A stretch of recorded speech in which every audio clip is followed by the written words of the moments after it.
Untuk mengetahui wirid yang bagaimana yang dijalankan Sunan Gunung Jati, tentu kita harus memahami dulu Islam yang seperti apa.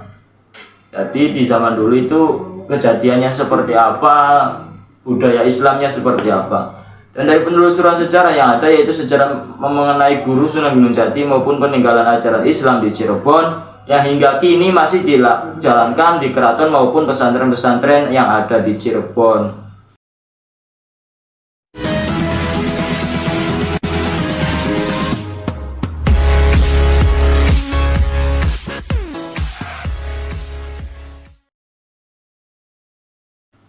Dari penelusuran memang jejak-jejak beliau, amal-amal beliau masih dipertahankan di keraton dan diamalkan dan diteruskan, bahkan dikembangkan oleh kalangan pesantren-pesantren yang ada di Cirebon.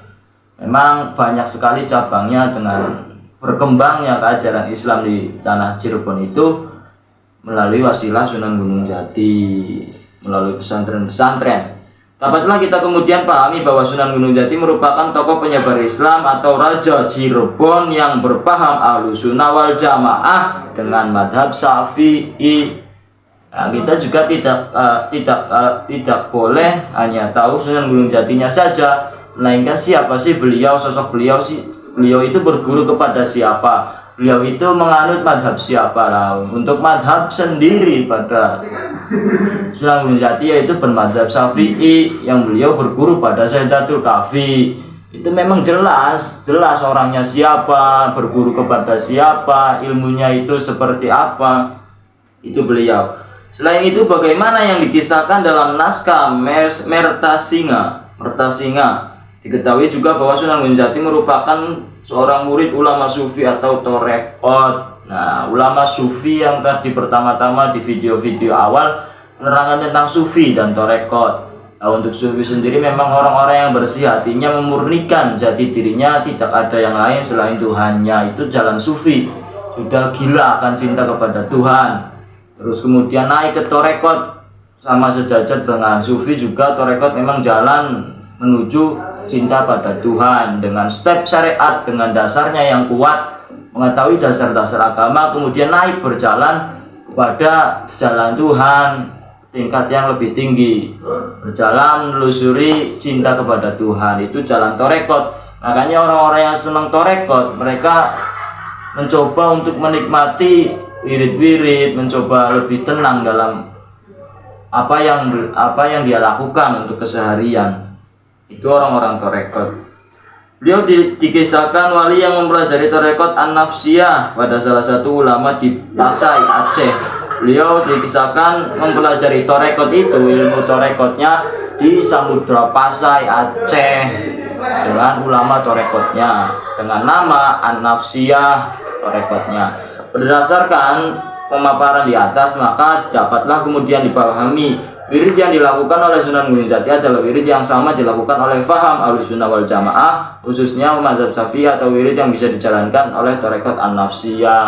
Nah, jelas memang ada sanad keilmuan atau jelas siapa gurunya beliau, siapa yang memberikan amalan beliau. Memang hal-hal yang seperti itu kita harus patuhi. Kita juga tak boleh memandang sebelah. Mungkin banyak di kampung-kampung, di perumahan itu orang-orang yang hebat itu ada. Terkadang kita dibutakan oleh mata telanjang saja, tidak pernah membuka mata hati bahwa beliau juga mempunyai sosok-sosok atau karismatik yang berbeda. Pastinya setiap desa, setiap tempat itu ada ulama atau kiai yang mengurung diri, menutup diri tentang jati dirinya. Banyak sekali. Hanya kita saja yang menutup mata, hanya mendengarkan saja atau melihat saja, tidak menggunakan mata hati, membuka hati. Memang beliau adalah orang yang baik. Dan di desa-desa itu banyak ya orang-orang yang seperti itu, dengan sanad keguruan atau berguru pada orang yang jelas, itu banyak sekali. Oleh karena itu, apabila ada orang-orang yang mengklaim ia memiliki wirid tertentu, akan tetapi nyatanya kandungan isi wiridnya bertentangan dengan faham Ahlussunnah wal Jamaah dan torekot an-nafsiyah maupun torekot yang diakui oleh Ahlussunnah wal Jamaah, maka dapat dipastikan klaim itu adalah palsu. Jikalau memang ada omongan-omongan atau kabar-kabar tentang beliau itu tidak jelas dengan sanad-sanadnya, bukan itu, melainkan sudah jelas dipaparkan tadi beliau itu menggunakan torekot, berguru pada ulama sufi. Itu salah satu bukti bahwa beliau itu jelas dengan sanad keilmuannya. Maka dari itu, apabila kita menginginkan amalan wirid yang benar, wirid yang sunnah gunung jati, maka datanglah ulama yang berfaham ahli sunnah wal jamaah. Kita tidak boleh hanya tahu itu wiridnya apa, kemudian kita langsung mengamalkan. Melainkan kita juga harus mempunyai guru pendamping untuk mengamalkan wiridan-wiridan itu. Melalui siapa? Melalui kiai-kiai, ulama-ulama di zaman sekarang. Wiridnya apa sih orang-orang terdahulu untuk menenangkan hati, untuk memperlancar rezeki? Itu pasti mereka akan memberi, karena beliau adalah orang-orang yang luluh atau lunak hatinya untuk menangkap sesuatu lingkungan sekitar. Kemudian ada juga yang disebut doa kalama, atau dia orang kecil, awam. Kalama, awamah, memohon lewat nama agung para waliullah. Nah, kemudian juga ada yang namanya doa kalama atau orang awam, memohon lewat agung para waliullah dengan cara tawasul, bermunajat, kemudian meminta wasilah atau tawasul kepada orang-orang yang hebat melalui wirid-wirid itu. Barang siapa yang baca doa ini Barang siapa yang membacakan doa ini selama 1 tahun saja, saya orang itu dijauhkan dari sifat fakir miskin. Sebab doa ini bagian dari janji Sunan Gunung Jati. Salah satu janji Sunan Gunung Jati juga dengan wiridnya itu akan dijauhkan dari sifat fakir dan miskin. Nah, dengan wirid itu janji Sunan Gunung Jati, jika memang 1 tahun orang itu mengamalkan ini, dijamin akan hal materialistis atau hal duniawinya. Ini memang sangat menarik ya, tentang hal yang seperti ini. Memang dalam kehidupan sangat berdampingan sekali dengan namanya materialistis.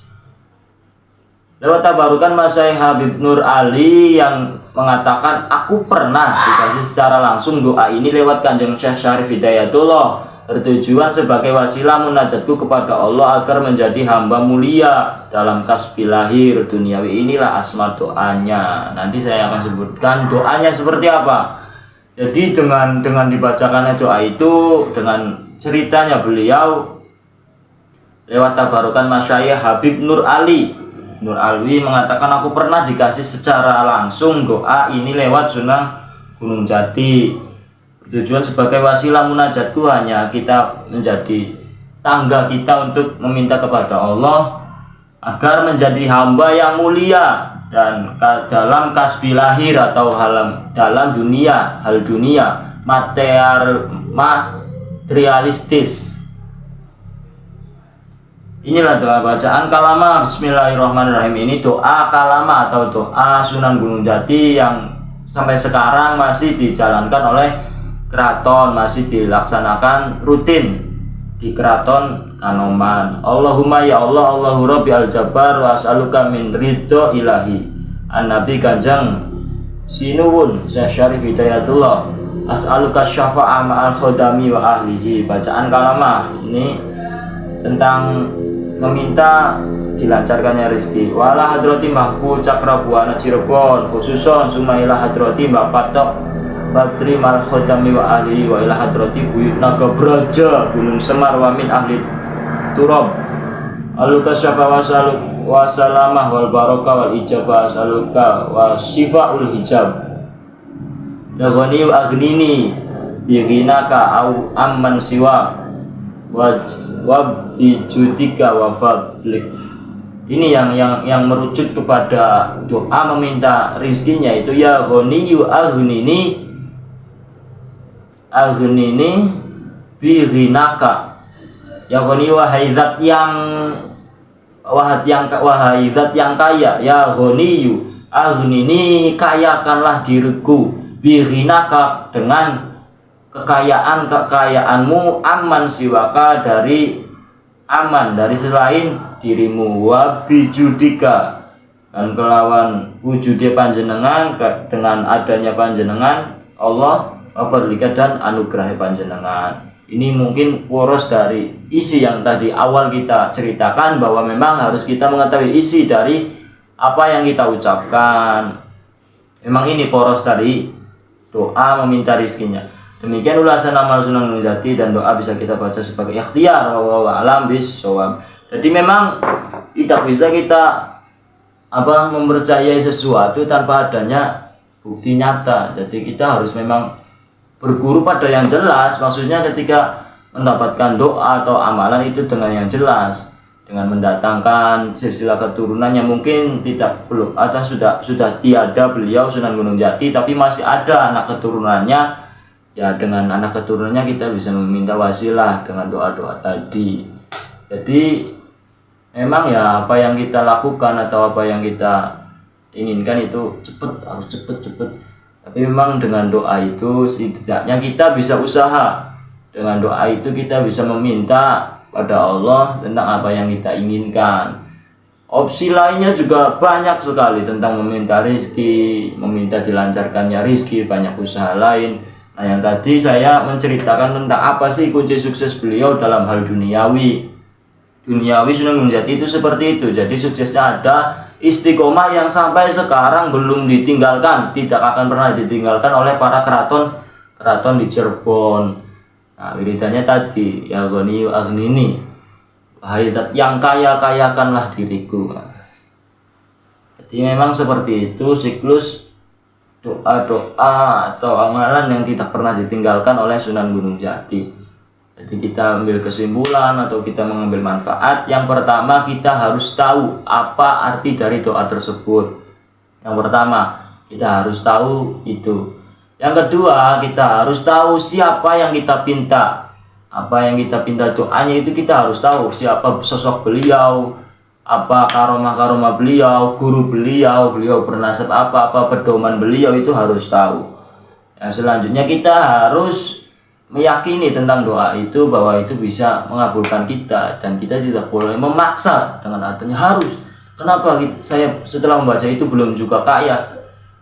Itu namanya menuntut, bukan berdoa. Berdoa gitu hanya meminta. Ketika meminta apapun, kita sebagai hidup sosial di manusia saja, ketika meminta, ketika pas dengan keadaannya kita beri, kalau tidak pas dengan keadaannya nanti lagi, seperti itu. Mungkin itu saja. Pastinya dari yang saya sampaikan beda alur cerita atau salah dalam pemahaman saya atau pemikiran saya atau apa yang saya ucapkan, saya mohon maaf yang sebesar-besarnya.